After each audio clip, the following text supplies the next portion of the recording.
Well, it's the latest attempt at regulating the internet. Now, we saw the public outcry over SOPA, but now a SOPA-like bill is being debated in Congress. SOPA was supposed to stop online piracy, but critics say the only thing it was stopping was online freedoms, giving too much power to companies, allowing them to pull the plug on sites that they think violates copyright laws. And then there was SOPA's counterpart in the Senate, known as PIPA, or the Protect IP Act. It requires more court intervention to go, it allows for more court intervention to go after the accused website. But now there's a bill called CISPA, the Cyber Intelligence Sharing and Protection Act. Now what this bill does is allow companies to collect information about you and give it to the government. And the government simply needs to request it in the name of cybersecurity. But critics say that the bill is so broad it can lead to companies and the government monitoring and censoring what people say. So is the era of internet freedom coming to an end? In our last hour, I spoke to Senior National Security Fellow at the Center for Democracy and Technology, Kendall Berman. We discussed what this bill means for your online freedoms and if people should be alarmed. Take a listen. Well, just to put it a little bit in context, there are a number of cybersecurity bills that are on the Hill right now. And we understand that probably the first of those to move are going to be in the House, likely in the third week of April, with the Senate moving closely after that. And we are very concerned about certain components of the information sharing schemes that are parts of each of these bills. And Representative Rogers' bill, the CISPA bill, is really the most alarming in terms of how vast it could potentially be in terms of the types of information that the government would be allowed to receive under the name of cybersecurity. Talk a little bit more about exactly what is in the bill that people should be concerned about. Sure. So essentially what the bill does is it creates a structure whereby private companies are encouraged to monitor for cyber threat information that goes across their networks and then share that information with the government. It doesn't specify to whom in the government that information should be shared, but the structure of the bill, all likelihood would be that it would be shared primarily with the National Security Agency or another component of the Department of Defense. So we have a number of concerns with something like this bill that creates sort of a vast hole in the privacy law to allow government to receive this kinds of information. Now, we saw a lot of outrage over SOPA. How does this bill compare? Well, I think one of the lessons that we learned in the reaction to SOPA and PIPA is that when Congress tries to legislate on things that are going to affect internet users' experience, that internet users are going to pay attention. And bills, like Congressman Rogers' bill, the information sharing bills on Congress, definitely could affect in a very serious way the internet experience. And so, we know people are starting to notice. But do you think people are noticing as much? I remember there was that whole blackout with with SOPA and PIPA, where a lot of online sites shut down basically in protest to this. Do you think there is as much public awareness about this bill? Not yet, but I think that as things move progressively on the Hill, that we may see something that's like that. I think that the other components of cybersecurity have gotten a lot of attention thus far, but the information sharing schemes are extremely important to pay attention to.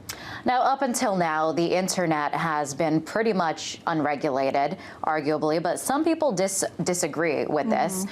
Republican presidential candidate Rick Santorum is one of them. Let's take a listen to what he said about this. The internet is not a free zone where anybody can do anything they want to do and trample the rights of other people. But the idea that, anything goes on the internet, where did that come from? We're in America to say that anything goes. Now, that's interesting coming from a Republican who usually advocates less government, but in this case, when it comes to freedom of speech online, he's advocating more of it. But what do you make of his argument? Well, look, I don't know what Rick Santorum thinks of the cybersecurity legislation, but I do think that, in terms of his premise that the internet is unregulated, that's not true. Just because you commit a crime on the internet doesn't immunize you from liability just because it's on the internet. And law enforcement has many tools to go after crimes that are committed anywhere, including the internet. Now, what is the likelihood that you think that this is going to pass? Well, I'm not sure. I think that, no one knows right now. There's a lot of different movements on the Hill, but we take each bill extremely seriously, and particularly Congressman Rogers' CISPA bill. We take it very seriously. Now, supporters of this bill will point to things that do need to get regulated. For example, copyright infringement, or if there's a possible link to terrorist activity being posted online, or where the government would need to get a hold of this information. So what do you make of that argument, where these regulations need to be put in place in order to protect citizens? Well, I mean, I think when you look at the purpose of cybersecurity legislation, we think that it could have huge benefits for people, and we're not against the purpose of an information sharing regime, so long as it's narrowly tailored. But when you talk about using information that the government receives that's purportedly for the purpose of protecting cybersecurity, and you're using it to, for law enforcement purposes or for national security purposes that don't have anything to do with cybersecurity, well, law enforcement has tools already to go after those crimes, and we very much fear that the information sharing regime that's related to cybersecurity could very much become a backdoor wiretap or a surveillance program by another name. So you're saying the danger then, when it comes to this bill, is that there's not really, when does it end? Will it go too far? There's not really any control, because the language in the bill is so broad. That's exactly right. We have a lot of concerns with the breadth of the bill. If it was very narrowly tailored to information, that was very much related to cyber threat information,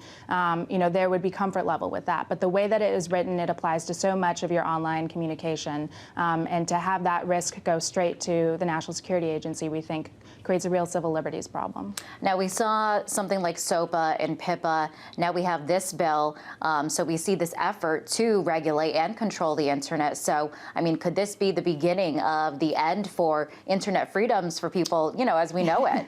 Well, I don't know about that. I think, as I said before, cybersecurity, when done right and when done narrowly, could benefit everyone, but it needs to be done in an incremental way with a narrow approach. And the heavy hand that, current lawmakers are taking with these bills, it brings up real genuine concerns. And for people that are concerned about this and don't want to see the legislation go as far as it could, what can they do?